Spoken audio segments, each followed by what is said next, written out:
So I love YouTube, right? Like I'm loving making YouTube videos and I like watching YouTube videos, and there's a lot of people that I watch, but I thought it would be fun to write about some of the YouTubers that I watch and like write little stories about them. So that's what I did. Okay, so the way I write like bones of a story. That's how I start off, so that's kind of what I did here. And we're gonna start with one of my favorite YouTubers, Nicholson. Okay, so we're gonna open on Jenny going to a thrift store, and it's an old creepy antique store, and she's just shopping for fun. There's an old guy working the counter. I would play the old guy.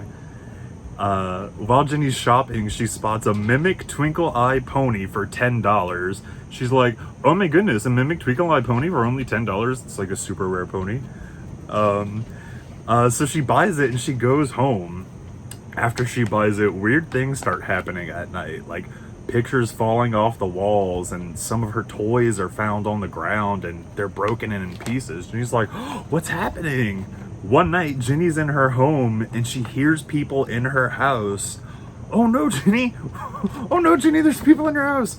Okay, she goes to leave and then she's like, wait, I can't leave my new mimic twinkle eye pony. So Jenny goes and gets it, and she's like, oh no, the voices are coming from the room that my mimic twinkle eye pony is in and all my other toys. Jenny opens the door and all her toys are alive. Oh, Jenny! On one side of the room, she has all her Wings Club dolls and all her Squishmallows and everything else. On the opposite side of the room, there's an army of My Little Ponies led by the mimic twinkle eye pony. So Jenny's little non-pony friends are like, help us, Jenny! The ponies are mad with power! Help, Jenny! Jenny's like, oh. Then the mimic twinkle eye pony is like, they are fools, Jenny. I can grant you your wish. Help my pony army destroy the other toys, and I will turn you into a My Little Pony. Jenny is now faced with a decision. Destroy all the other toys and become a pony, or fight the pony army and save everyone. And I'm assuming, like, whatever decision she would make, there'd be casualties on both sides, so... Jenny, she's got a really hard decision to make. All the non-pony toys are screaming like, help us, Jenny, help! And the ponies are like, one of us, all in unison. And Jenny is like, no, no, no, I can't. And the mimic twinkle eye pony is like, you must choose, Jenny. And Jenny's freaking out and she's like, I've made my decision. We're gonna cut to black. So, now we're in the future a little bit. Jenny's sitting in her gamer chair in her normal video setup and she says, and that was my Evermore video. Thank you all for watching. Okay, so she turns off her camera and then she turns in her chair. And Jenny says, Jenny, aren't you having fun? That's so wild. Why would Jenny say something like that? The real Jenny is now a My Little Pony, and she's playing with all the other ponies on the dead bodies of all the other toys. Pony Jenny is like, yeah, I'm having fun.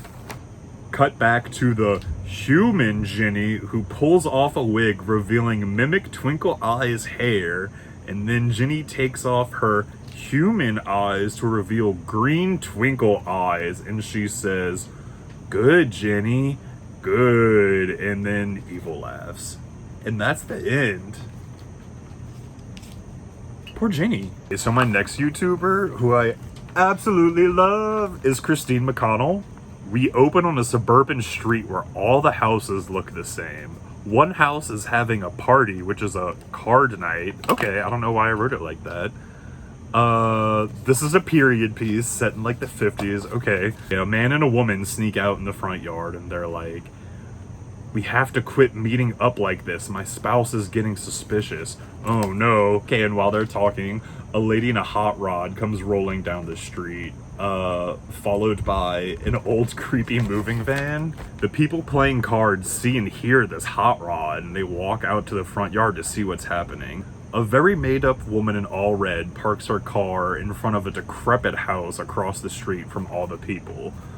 One of the party people in the front lawn says, I didn't think the rumors were true that someone bought the old house. Not after all the murders that happened there. The woman in red gets out of the car and walks up to the house and takes a moment to look at it.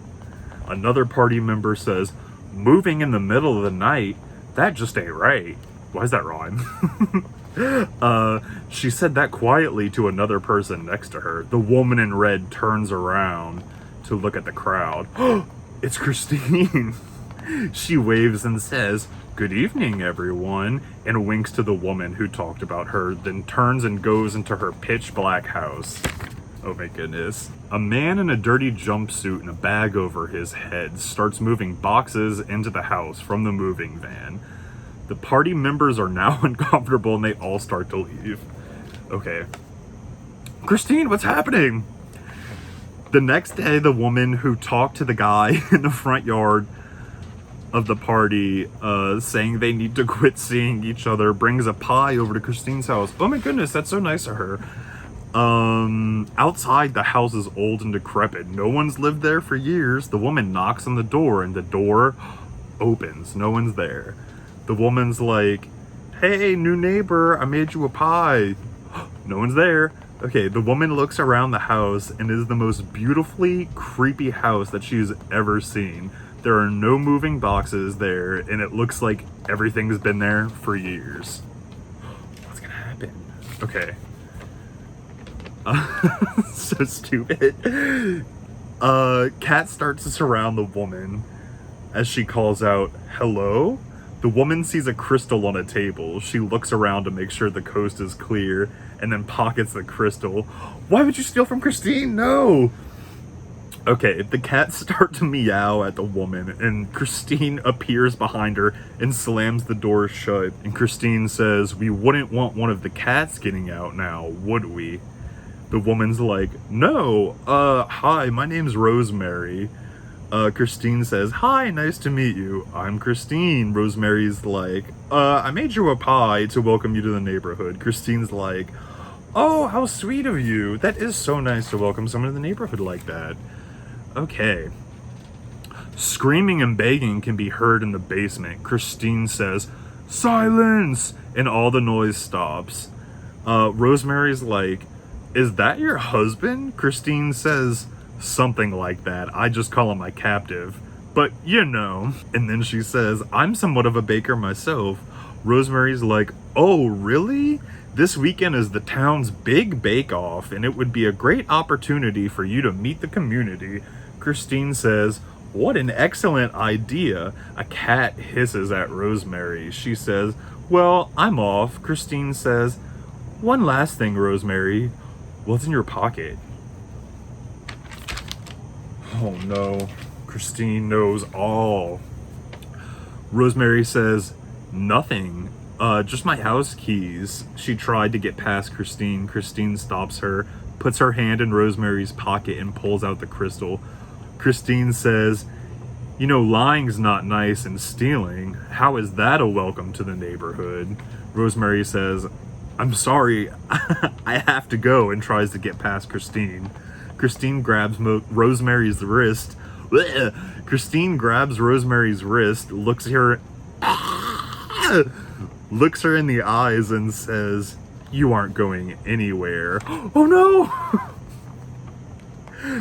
Cut to a street view of Christine's house with kids playing in the street and people walking outside.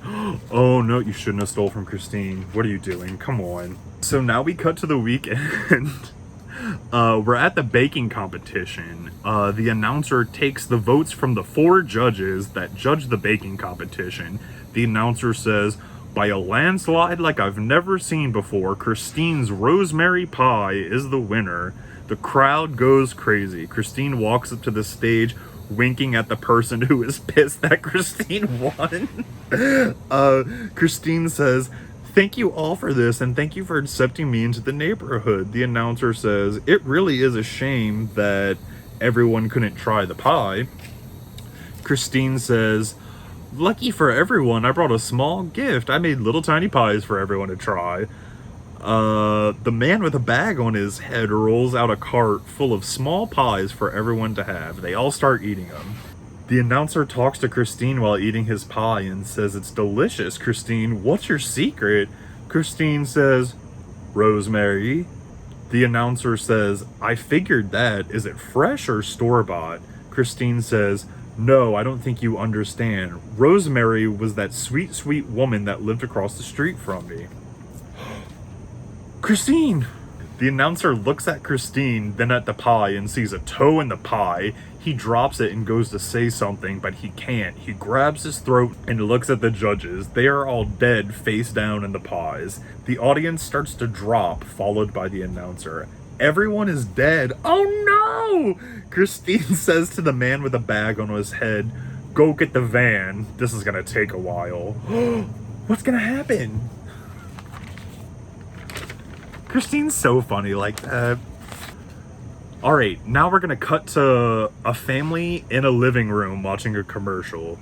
A commercial is playing on the TV and it's Christine advertising her new personal microwavable pies. The family watching the commercial is eating the pies on TV trays and they're like, "This really is good." And then the dad starts coughing and then that's the end.